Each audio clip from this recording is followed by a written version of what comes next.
Good afternoon, ladies and gentlemen. Welcome. My name's GBay99. I hope you guys are all having a wonderful day. Today, I want to talk to you guys a little bit about nerves and how nerves affect you a lot more than you realize in any sort of competitive game, whether that's League of Legends, Rivals of Aether, Smash Bros, any fighting game, any competitive game under the sun. Nerves will have an effect on you, either mentally or physically. And today I want to talk to you guys about that a little bit. So let me preface this by saying last night I had a Rivals of Aether tournament that I participated in. I'm pretty sure this was the first tournament of Rivals of Aether since the game's release, and it was the first online tournament in the game's existence. It had around 66 people participate, which is quite a lot of people, especially for such a small game that just came out recently. And it was a pretty fun tournament, pretty well organized, well run. It was kind of like hard to seed players since no one really knows who's the best, but it was really fun to participate in. My own experience was a little bit odd. At first, I was kind of nervous going into the tournament since this was the first time I was playing in any tournament since 2011 when I did the Go for League of Legends, Go for LOLs that ESL hosted, which was like sort of amateur tournaments that I participated in with my 1900 team at the time. Those were pretty fun, but that was a really long time ago, 4 whole years ago. It's been a while, and outside of like the occasional Smash event that I'd gone to, I hadn't really competed in a tournament in a long time. So at first I was a little bit nervous, but my nerves were pretty quickly calmed when I started going through the bracket. In winner's bracket, I did pretty well. I think my first 2 or 3 opponents, I just 2-0'd them all. 3 or 4 opponents, I just 2-0'd them all. It was pretty easy at the start of the tournament, but eventually I would run into a Ditto. The character I play, Maple, is the fastest character in the game, has a lot of combo potential, and I really like her. I think she's one of the most underrated characters in the game, and I ran into another Maple player who was about as good, if not better than me, at Maple. I was able to win game 1. It was really close, but I was able to win game 1, and then he was able to win game 2, and as soon as I lost a game, that was the first game I had lost in the tournament up until that point, I was like, oh damn, okay, this is... my nerves started coming back again. And during the third game, it was close. I think I might have had a lead at one point, or maybe not. But, I was just shaking so much from nerves that there was no way I could beat him.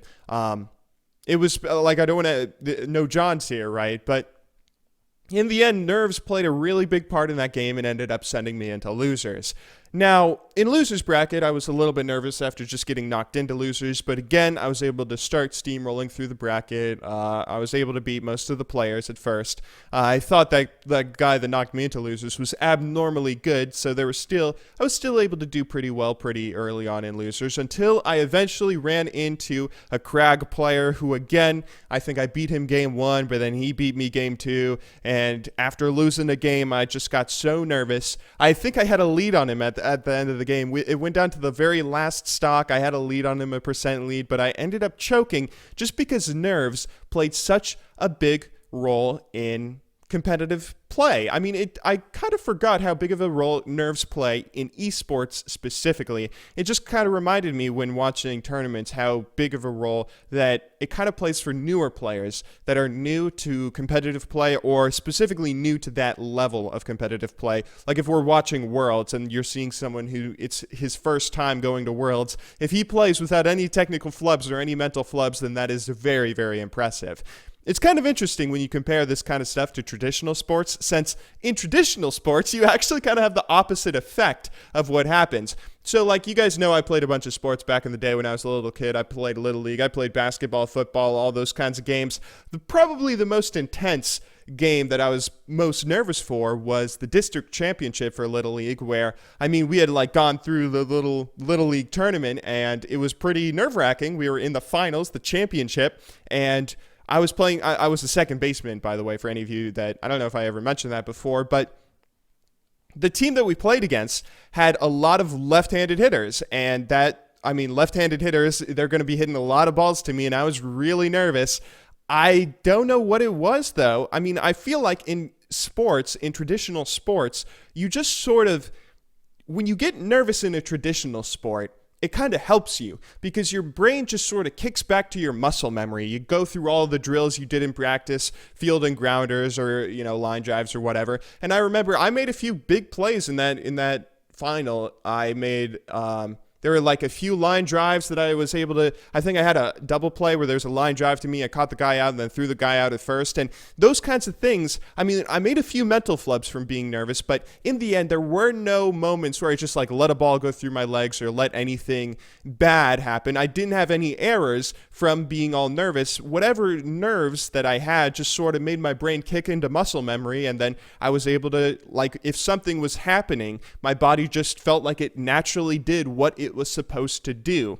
But in video games, it has the opposite effect. When you're nervous in a video game, all of the training that you have sort of goes out the window. So a really good example of this is Marth in Super Smash Bros. Melee. Any of you guys that play Super Smash Bros. Melee know that Marth has a forward smash that is a very noob move, kind of. If you don't know how to use it properly, noob players will spam that move because a lot of other noob players don't know how to deal with it. But at higher levels of play, you can really expose a Marth player that just spams forward smash over and over and gets really forward smash happy. It's like it's a double-edged kind of sword thing. It's a move though that you realize it's a noob move when you're going to your first tournament. You go to your first tournament and you have a bunch of practice beforehand, making sure that you don't spam forward smash. You go through all your different approaches and you do a bunch of drills. You practice going and approaching someone with forward air. You practice approaching someone with down tilt or with all these different ways that you can approach someone, and you do it all so you don't just end up spamming forward smash. But then when you go to your first Smash tournament and then you're all nervous and your hands are all sweaty and you're all shaking, you just fall back onto spamming forward smash for some reason. It feels like in video games it kind of has the opposite effect, that all the training just sort of goes out the window. I mean, I'm not super I never really got super into League of Legends, and I never really got super into Smash Bros. And of course, this is only my first Rivals of Aether tournament, so maybe this isn't necessarily the case. Maybe with eventually enough practice, then you will, you'll be able to fall back on all your training. But I mean, it really does kind of feel different. I mean, that tournament that I went to for the baseball thing, that was the first competitive tournament I had, and now I was able to fall back on my training on that. But with every esports thing that I've ever competed in, whatever training I would have for myself, and I'd have some pretty rigorous training, but whatever training I'd have for myself, I'd never be able to fall back on it the same way that it feels like you can do in traditional sports. And it's kind of interesting to think about that.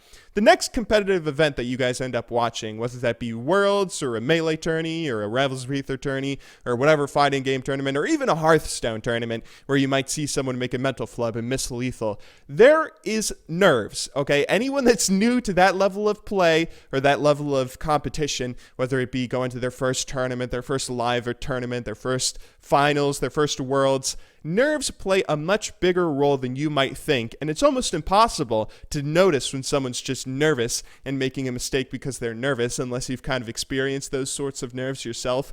Make sure that I'd kind of suggest that you guys are a little more, maybe just a little more forgiving to anyone who it's their first Worlds for League of Legends, or it's their first live tournament, or what have you, if you see a technical flub or a mental flub of a missed ultimate or something.